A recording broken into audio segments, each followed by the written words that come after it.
लक्ष्मण हाके आणि अमोल मिटकरी या दोघांचं भांडण एक सुनियोजित कट आहे। अजित पवार यांना धरून जे काही सुरू आहे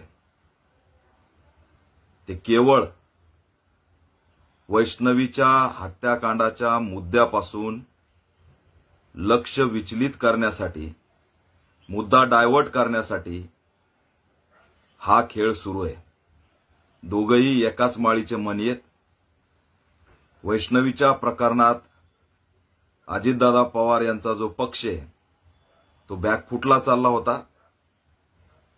महिला आयोगाच्या अध्यक्षाचा राजीनामा घ्यावाच लागत होता, परंतु त्याआधी मीडियामध्ये जाणीवपूर्वक या 2-3 मंडळींनी जो गोंधळ घालायला सुरुवात केलाय त्याच्या पाठीमागे वैष्णवीचा मुद्दा डायव्हर्ट करणं हे असणारं राजकारण आहे।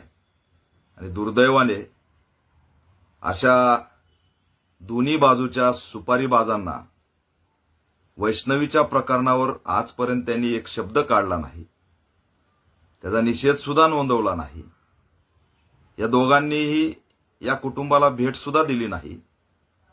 एक जण पक्ष वाचवण्यासाठी आणि एक जण सुपारीच्या बळावरती वैष्णवीचा मुद्दा डायव्हर्ट करतायत, याच्यापेक्षा दुसरं दुर्दैव असू शकत नाही। त्याच्यामुळे हे एकामेकांना शिव्या देत राहतील।